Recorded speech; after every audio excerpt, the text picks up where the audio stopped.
Good morning, everyone, wherever you are joining us from. Welcome.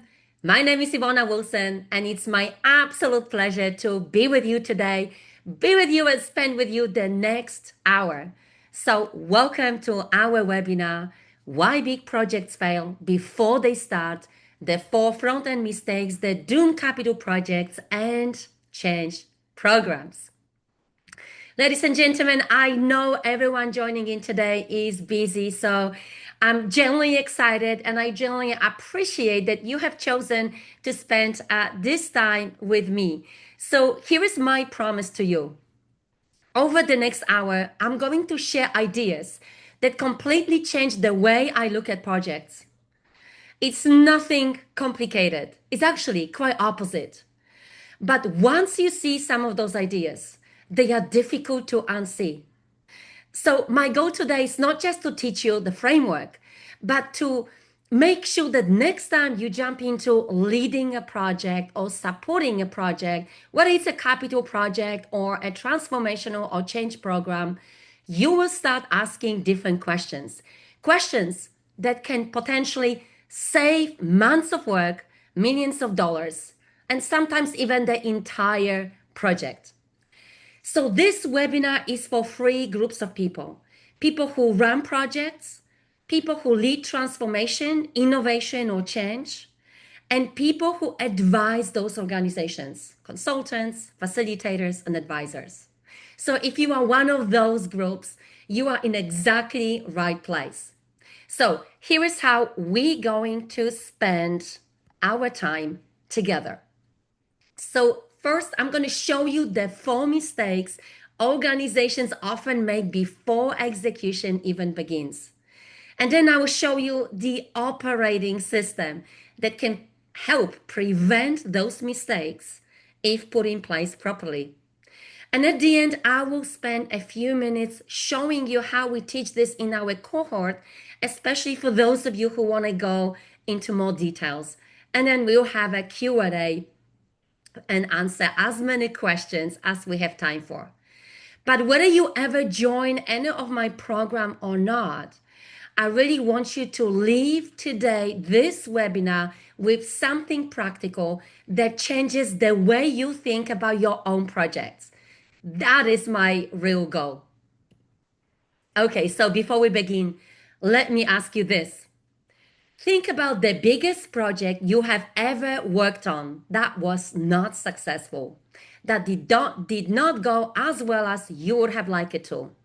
Maybe that was a capital project. Maybe that was a digital transformation. Or maybe that was an organizational change on one of your private projects. Just picture that in your head for a moment. Now, here is the question. Where do you think that project was actually lost first? Just think about it. Type in a chat if you can. Type A if it was initially lost in a planning stage. B if it was lost in execution. C because of the leadership. And D, the very beginning. Go ahead, type if you can, or just think about where do you think the project that you were involved did not go very well, where it was actually failed or lost first.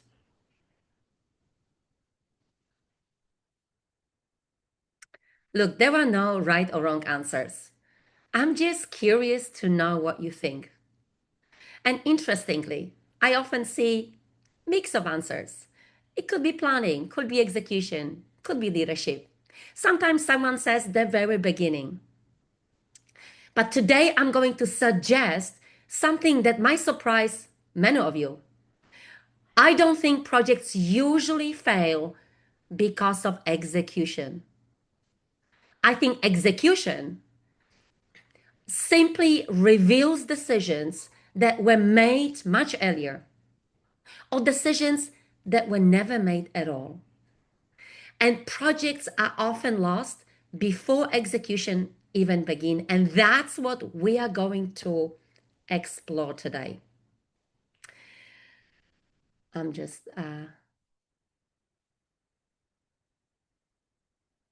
yeah, lack of commitment. Yeah, I see you, Craig. Yeah, welcome.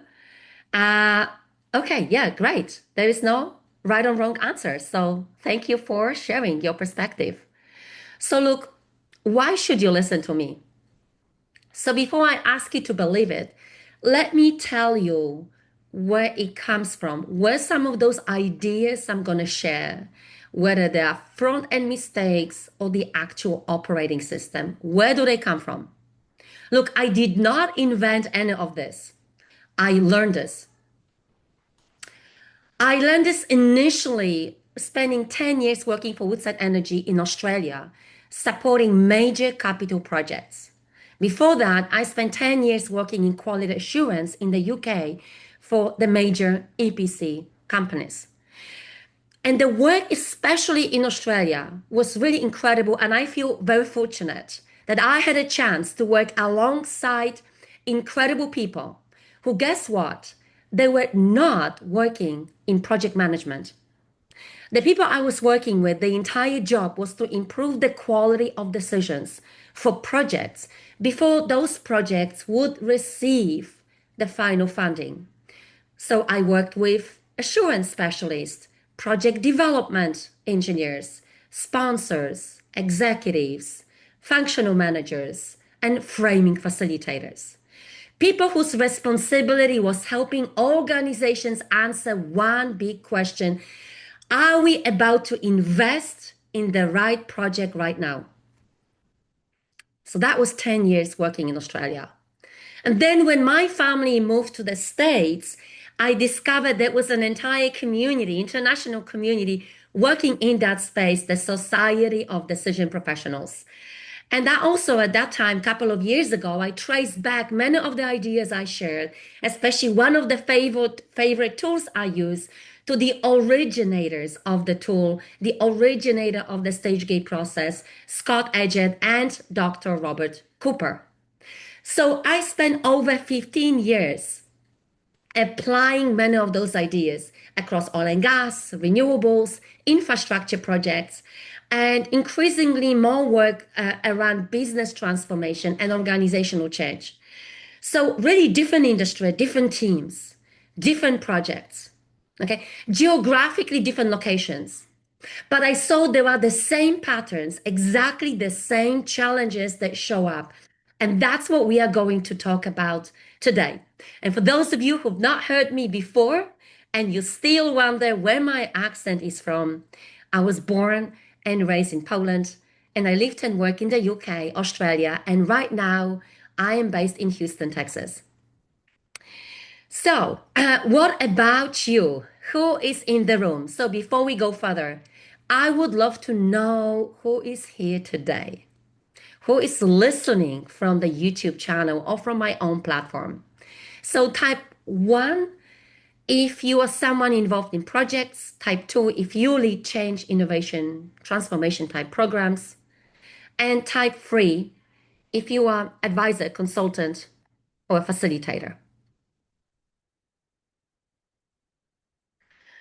Okay, great. I can see you. I can see our consultants. I can see the project leaders. So welcome, and that really makes it even more interesting because although you all work in different industries, you are working with different teams on different projects, you are facing exactly the same challenge, which is you are trying to turn ideas into successful outcomes. And so, one more thing before we continue, there is one more idea that I like everyone to hold on. Every project has an owner. So, what does that mean? The project owner could be a company, could be a business unit, could be a local government. It is really your client. It's somebody who owns the value the project is supposed to create. And everyone else, the engineers, project managers, consultants, contractors, facilitators, they exist to help the owner make better decisions. That is the perspective I will be teaching from today. And a lot of what I teach applies specifically to owners of the project. Okay, so let's start with definition. What exactly is the front end? Let's define the part of the project that almost nobody talks about. But let me first ask you this. When does the project actually begin? When does the project actually begin? Some people would say when the project manager is approved, or when we write the project charter, or when funding is approved. And I don't think that's true. I believe a project begins way earlier. It begins the moment someone comes and says, we should build a new facility, or we should replace the system, or we should expand to a new market or move to a new location, or we should introduce the new AI tool. That conversation, that's where every project really begins. And everything that happens between that first conversation and the decision to commit significant amount of money and resources, that's what we call the front end. Okay, so if you work in capital projects, that is everything that happens before the final investment decision. If you work in organizational change, it's everything before the program is launched. So the front end loading asks the question ultimately, are we doing the right project with the right solution? Front end loading or FEL also asks the question, do we understand what we're trying to create? Are we solving the right problem? Do we have the right stakeholders? Have we explored alternatives? Do we know what success looks like?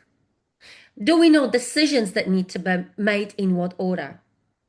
Whereas the execution, that's what we tend to focus most of the time, tends to be focused on, are we doing the project right? So you can see two different questions, completely different focus. Okay? But both are important. But what happens, most organizations spend far more time improving the execution rather than improving the quality of decisions that come before it. And look, that's not only my experience. The research done by IPA, the Independent Project Analysis Group, confirms that across many capital projects, consistently, those projects that spend more time developing their project definition, creating a real project value, those projects tend to achieve higher project success rate. Projects with a stronger front end loading dramatically outperform those that rush through those gates and focus on execution. And why that happens? Because before an organization commits to execution, they still have choices.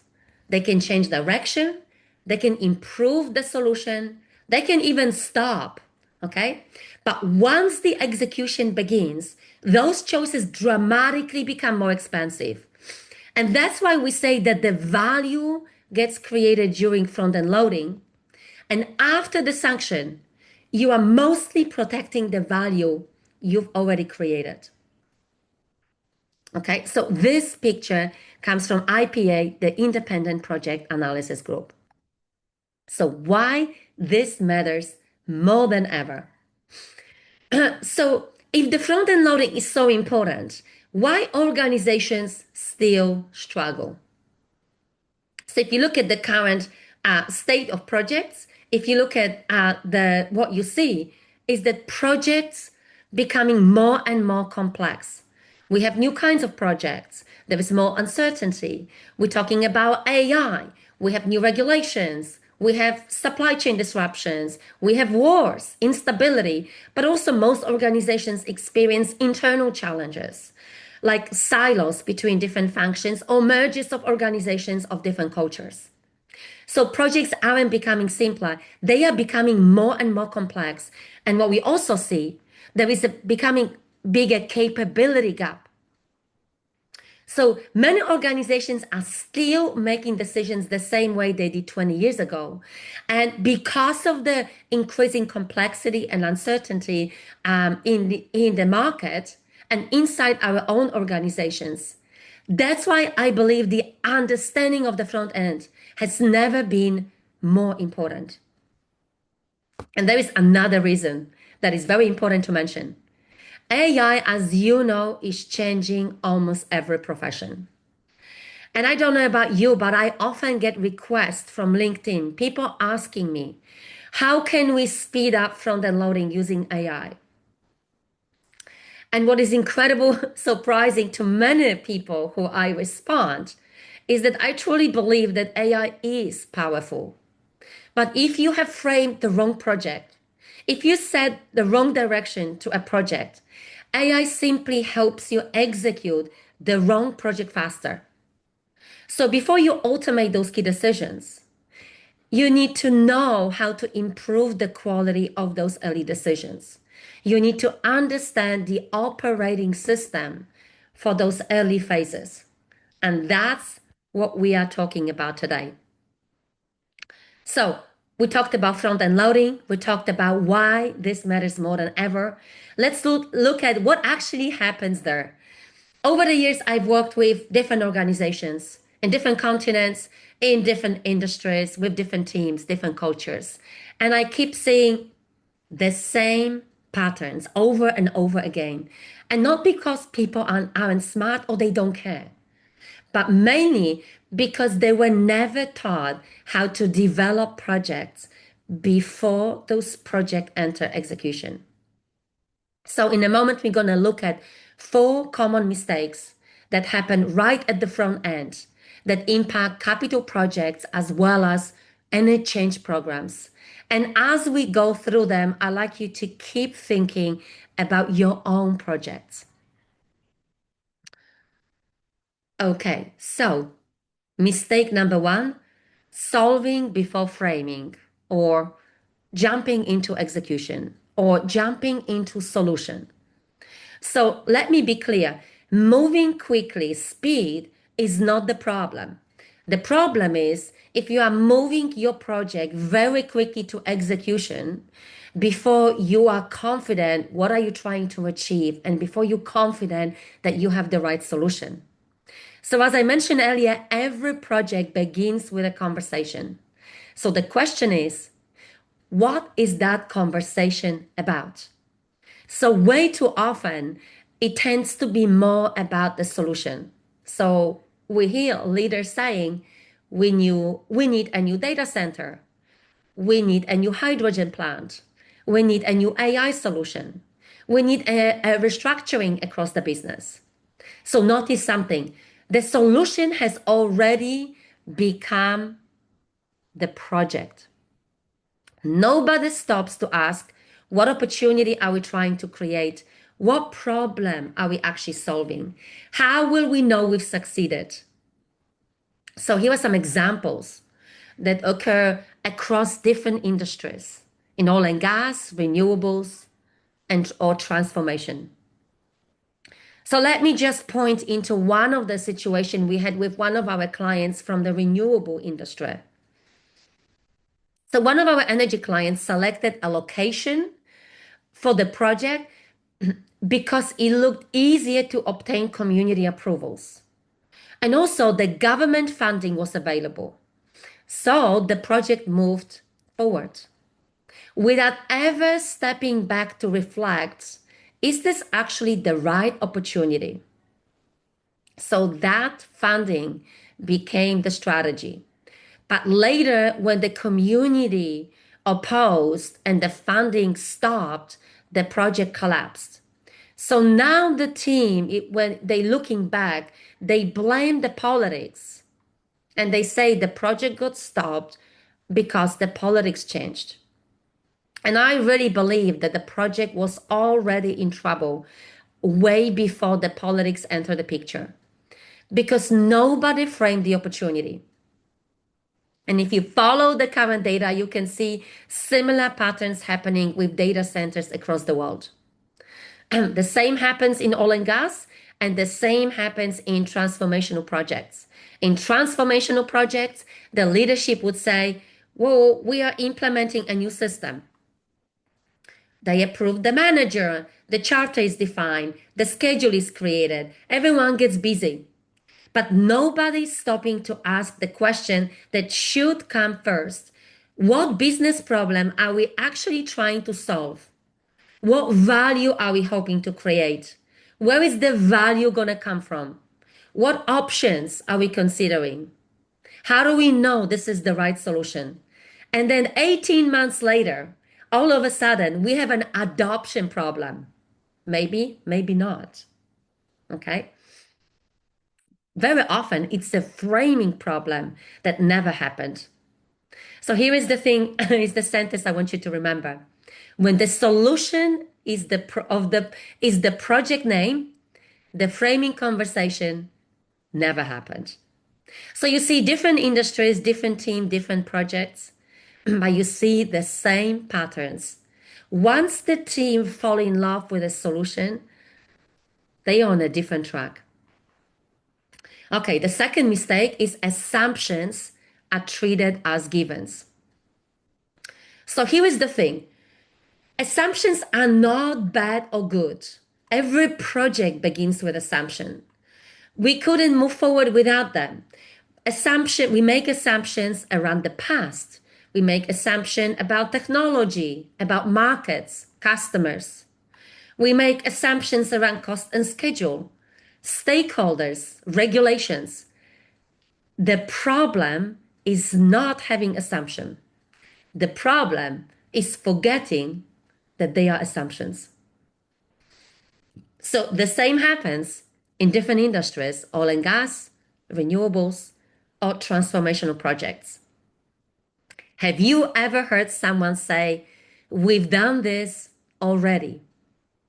We've done similar things before. Okay? We know what the client wants. Technology and contractor selected because we've done similar things before. Maybe, maybe not. The question isn't whether those sentences, those statements are right. The question is, how do we know? Because in many organizations, there is no process for identifying and testing and challenging and managing assumptions. So what happens, those early statements quietly become givens. And once something becomes a given, nobody questions it anymore. And the people who might challenge those assumptions, they often stay quiet. And not because they don't see the risk, because they don't want the conflict. Nobody wants to be the difficult person in the room. So the disagreement deepens quietly. But what happens with disagreements, they don't disappear entirely. They just get postponed and they show up as execution problems. So here is what the good front end work can do with assumptions.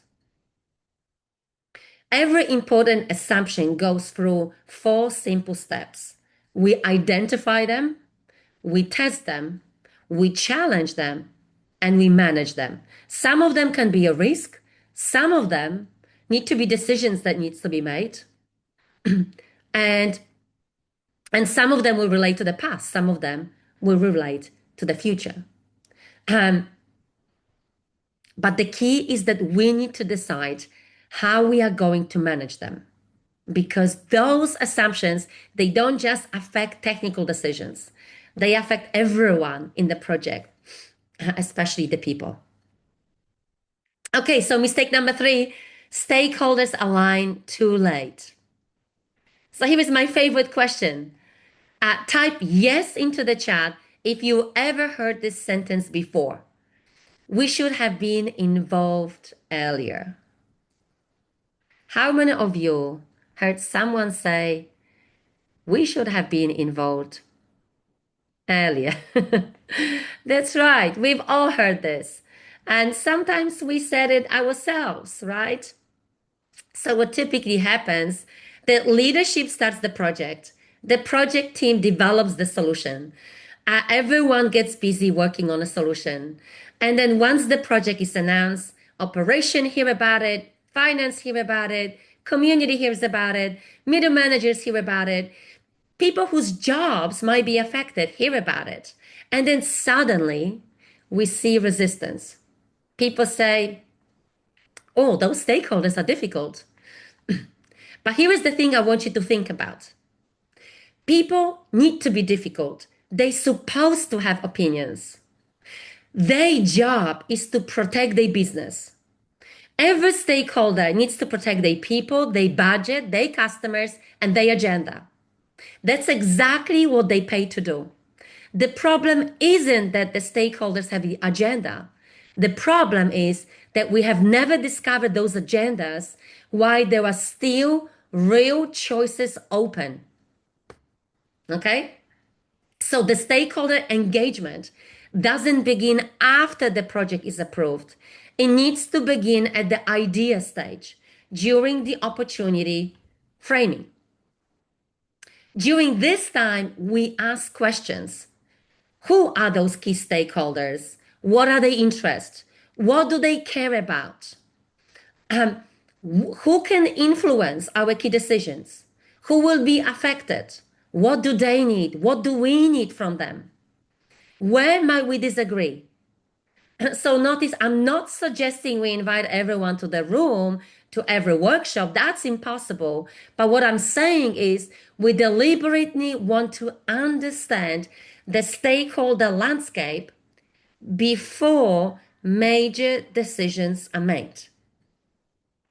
Because every stakeholder you don't align early becomes a gate that you didn't plan for.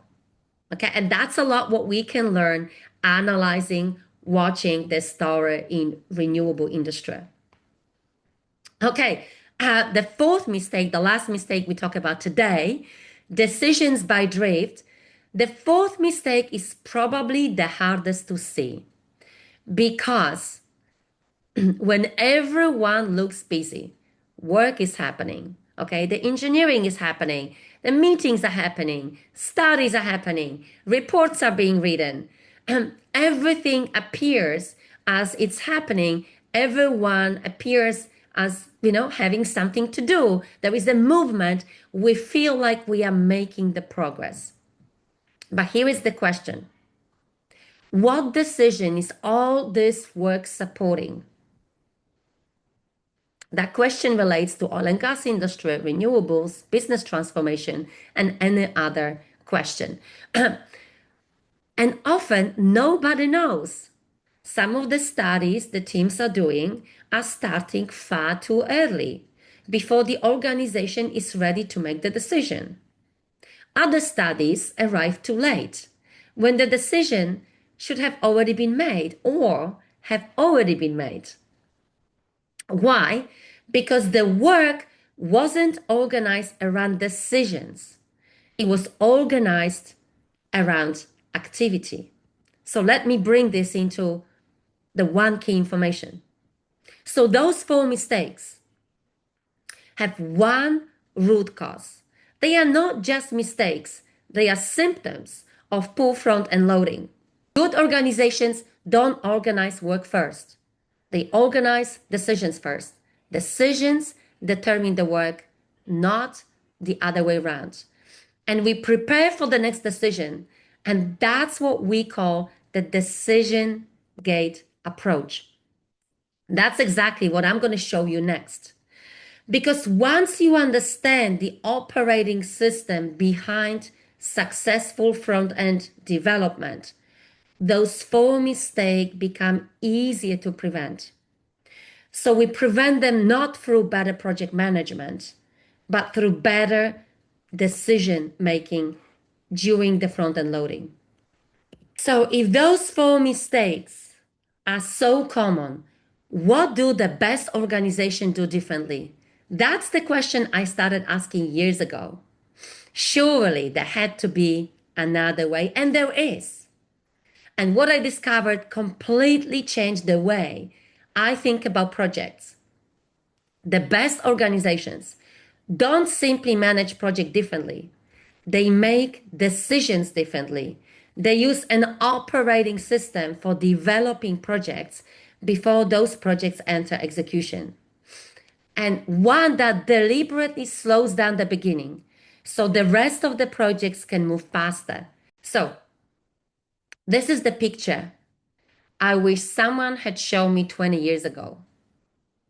Because once you understand this, everything else starts making sense. So let me just walk you through this. So decision gate process is based on the principle that every project you can break up into phases and gates. Every project naturally answers different questions over time.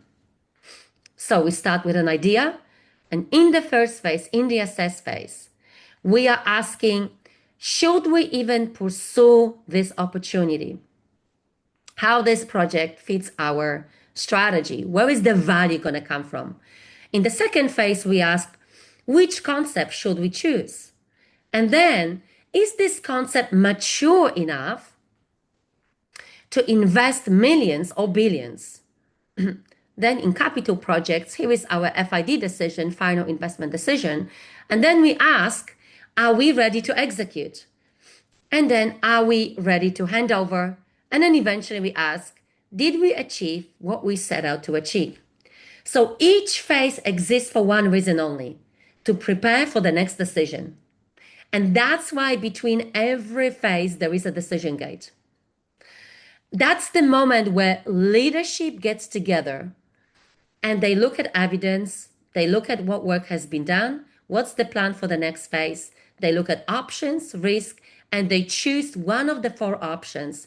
They either proceed the project forward, they put the project on hold, they stop the project, or they recycle the opportunity. Notice something important. The gate isn't there to slow the project down. The gate is to protect the value. Sometimes the best decision the leadership team can make is not to continue. I know that can sound really strange because we often celebrate projects that move forward. But I have seen organizations save millions simply because they stopped the wrong project early on. That is a success, not a failure. Now you might be thinking at this and thinking, whoa, this looks like just another project life cycle. It isn't. This isn't about managing execution. It's really the focus is about improving the quality of those early decisions before the projects enter execution. And inside this operating system, there is one capability that sits right at the beginning, in the assess phase, and often in a concept phase. One capability that directly addresses the four mistakes we discussed earlier on. And that capability is called the opportunity framing. So this is an image that shows my own framework that I use when I teach and facilitate the opportunity framing workshop. The opportunity framing workshop is focused on how we make those decisions, whereas the decision gate process is focused on when those decisions need to be made. So at the project level, decision gate process is your project roadmap. And framing is used to understand what is it that we're trying to achieve, how are we going to make those decisions well. Together, decision gate process and the opportunity framing process, they create that one operating system. Okay, so let's now focus a little bit more about what is the opportunity framing. So opportunity framing, it's not just a brainstorming. However, it is expressed as a workshop. It's not just about writing a business case but it provides an input into the business case. It's basically a structured conversation where key stakeholders who have vested interest in the opportunity and they have influence over the opportunity would get together and explore what is this opportunity that we're trying to create? Where would the value come from? They are there to create a clarity, alignment, and a clear project roadmap. The conversation is designed to ultimately answer the key question before we jump in to start anything. What is it that we are actually trying to create? So there are key questions that are those supportive questions that need to be answered. You know, why do we do what we do? Where is the value going to come from? What do we know? What we don't know? What success looks like and how we're going to measure the success. What are the assumptions? What are the constraints? What are the project boundaries? What options should we have and how should we decide? Who needs to be involved and what decisions need to be made? So notice those questions directly address all of the mistakes that we talked about earlier. Okay, and that's exactly what opportunity framing process was designed for. And the other thing is the output of the workshop is an input to your schedule, project plans, business case, risk register, stakeholders management plan, work plan, and assurance reviews. And so let me show you one tool, just one simple tool from the toolbox of opportunity framing process that might be really useful no matter what projects are you involved in. One of the earliest conversations that we have during opportunity framing is about the project boundaries, the scope boundaries. It sounds simple, but it rarely is, especially if you're dealing with an idea. Because different people at that stage would often believe different things or in different solution. So if I ask the sponsor at the idea stage, what do you think is inside the scope? What's outside of the scope? Okay. What is it that we are not so sure? Okay. And then I will ask the project manager the same question. The operations, engineering, finance. Almost every time I hear different answers.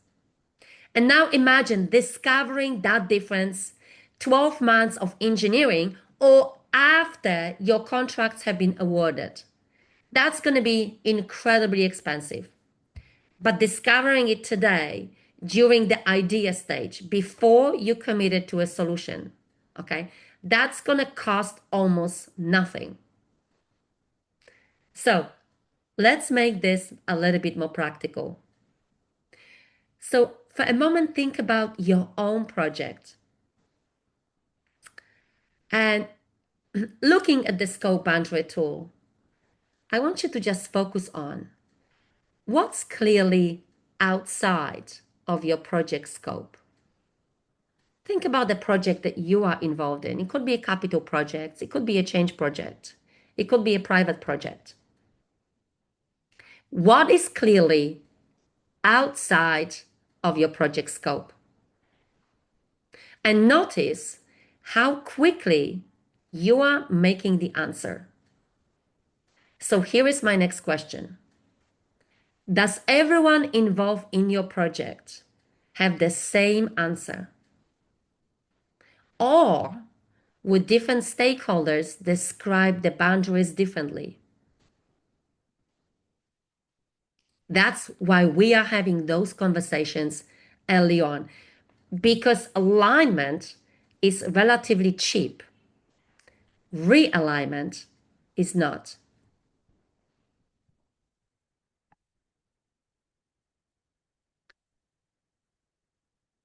Okay, and that's really um, the summary slide that we bring up our 4 front-end mistakes: solving before framing, assumptions as givens, stakeholders aligned too late, and decisions by drift. Our operating system, which consists of decision gate process and opportunity framing, is able to tackle each of them. By framing your project right at the idea stage, that's how you are framing and shaping and creating value proposition before you commit to a solution. Assumptions are identified, tested, challenged, and managed as needed. Stakeholders are involved because of the framing workshops, while options still exist. And Decision Gate is giving you the project roadmap with visible milestone decisions that are lined up in a sequence. So one operating system addresses every one of them. So suddenly you see the project isn't driven by activity anymore. It's really driven by deliberate decision making. And that's a shift. So the focus is not to create more documentation. It's not to have more governance, but to have better conversations at the start, to know how to improve the quality of decisions, to know how to manage, develop better project so that execution can go faster. Now, some of you might be thinking, well, Ivona, I already use PMI or Prince2 or Agile or another project methodology. So where does this actually fit? Here is how I think about it. Decision gate process does not replace project management methodology, but it complements it. In fact, it completes it.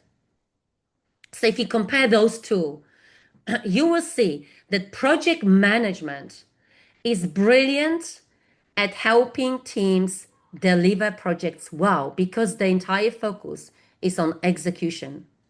It starts once the project is already chosen and solution is already approved. The focus is how we should deliver this faster, better, with better quality.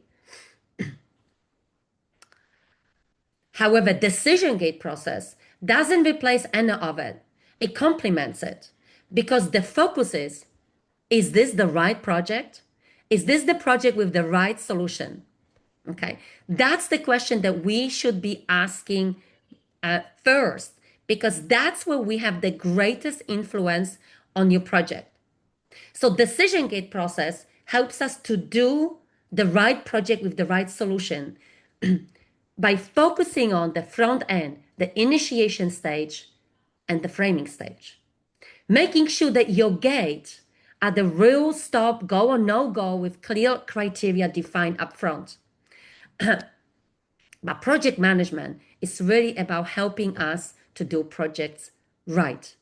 So together they are incredibly powerful. And that's what's leading me to the next stage of the presentation. Before I tell you about the program, there is one more thing we need to talk about. Because the decision gate process, although it looks like a process, it isn't really a process. It's something much deeper than that. It's actually a different way of leading, a different way of making decisions, a different way of working together. So if you simply install the gates in your current life cycle without changing the right behaviors, nothing will change. People still will rush decisions, will jump into execution, will hide assumptions, avoid difficult conversations. They will simply do it in a nicer looking process. That's why I tell my clients, don't implement the process. Develop the capabilities first, because processes don't make decisions, people do. So, what actually should change? What are the 6 behaviors that really generate the change on what success rates we get from our projects? here are the 6 fundamental behaviors that will really tell us there is a change in our company. The number 1, decision making becomes a shared responsibility. Project teams prepare the recommendation and the leadership owns the decision. Those are different jobs. Secondly, gates are real decisions. Sometimes the best decision is to stop the project, recycle the project, or put it on hold or cancel it altogether. The focus should be on protecting the value. The third one, assumptions become visible. People in your organization, they ask the question, what are we assuming? What evidence do we have? How is that being a given? Those questions become the norm. The fourth one, challenge becomes welcome. One of my mentors used to say, if everyone agrees too quickly, someone probably isn't thinking or isn't saying what they're thinking. Number 5, slowing down is rewarded. The focus is not about starting execution the fastest. The focus is to finish the front end loading well, because the better we think, the faster we execute. And finally, every decision leaves a trail. Every important decision has a reason, criteria, evidence, ownership, and a date. So if someone asks 6 months later, why did we choose this? The answer isn't, I think. The answer is documented. So notice something, none of those behaviors require software or AI. None of those behaviors require expensive systems.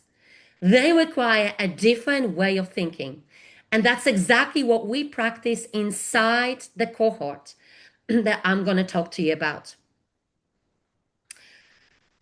So people sometimes ask me, why did you create this cohort? And the answer is actually very personal, because I really believe that I was lucky. I was fortunate to learn from absolutely extraordinary people, from framing facilitators, project development leaders, sponsors, decision coaches, people who spent decades learning how to help organizations make better decisions. But many of them have retired right now. And this information I'm sharing with you and I'm teaching through my cohort is not available outside of those key, most successful organizations in the oil and gas industry. And that's why I realized that that people outside of those top performing companies in the oil and gas industry know very little. And the new generation of project leaders, they deserve to know, to have the access to some of those most game-changing ideas. Why? Because there are more uncertainty, because the projects become more complex, because there is so much change coming at you every day. There is more pressure to move quickly. That's why I decided to put this program together. So let me show you what we actually do.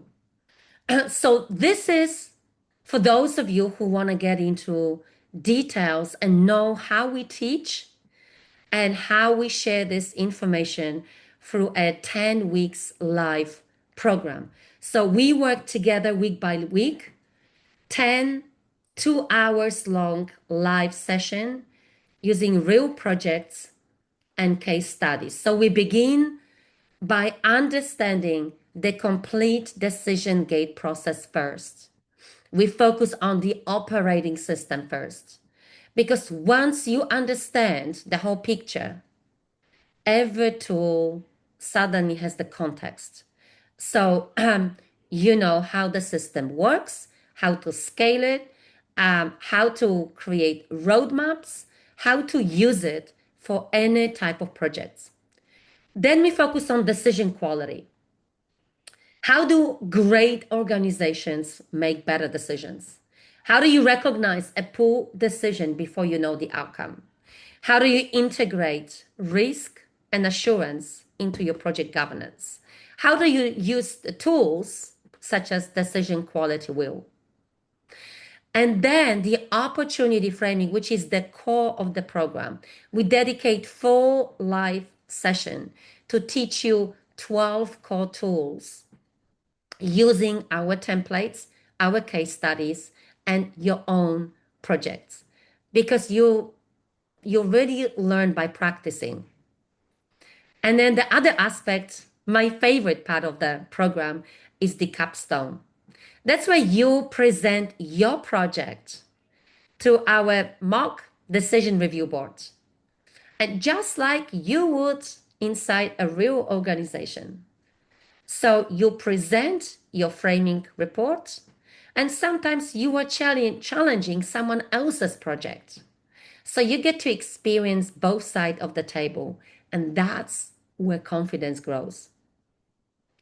So throughout the program, you are supported by video lessons, templates, live sessions, community discussions, uh, the people from different industries who learn together. And from September, we open the practitioner community, and you get access to 6-month practitioner community. And that's where we invite different speakers to come and present for our students. So one of the biggest surprises for our students, especially when they get to meet other students from different industries, it's when they discover how similar their problems are. So just to give you a little bit of a glimpse about students we had in our previous cohort. So we had students from offshore wind industry, renewables consulting from the UK and Spain, people from Houston, US, people from Hong Kong, Asia, really a variety of people who work for an owner company, but most of the time consultants working with the owners. And you get to see on that slide what is it that they actually saying. So one of our students recently called me and said, I will never start a project the same way again. So ultimately, that's exactly the outcome that I am looking for. Okay. So another realized that they spent decades focusing on execution without fully understanding what happens before execution. Most of our students, they either work in execution, they want to understand what happens before the execution, but other types of students, they actually work in that space when there's a lot of uncertainties, when there's a lot of unknowns, and they need to understand how to focus, what to focus on. And that's how they use the decision gate process, knowing what to focus on at each stage.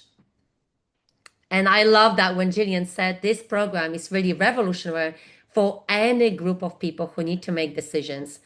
A lot of our programs, because it takes 10 weeks, already have been introducing opportunity framing and decision gate process to their clients. And I love that when Matthew says the management team can now see that if they jump straight into execution, they're going to miss important conversation. So who is this program really designed for? It's for people who believe projects deserve a better beginning. Those people who already know we could start projects better. Project sponsors, project managers, the change managers, the transformational managers, the innovation leaders, the consultants, facilitators, anyone responsible for helping the owner or the owner themselves to understand how to turn ideas into well-defined projects with successful outcomes. So if that's your work, this program was built for you. So the next cohort, the next practitioner program begins on August the 27th. And we meet once a week live at the same time as today's webinar. So if today's time work for you, the program will work too. The investment is 3,450, and right now we're running the early birds until Wednesday next week. So you get access to the entire program for 2,450. So if you genuinely believe it isn't right for you, we will refund you with no difficult conversation, no condition after the first session. So I really want to make sure that we have the right people who genuinely want to be there. Okay, so if you're interested to register, we only have 15 seats. And to register, jump on the website academy.wilson.bsd.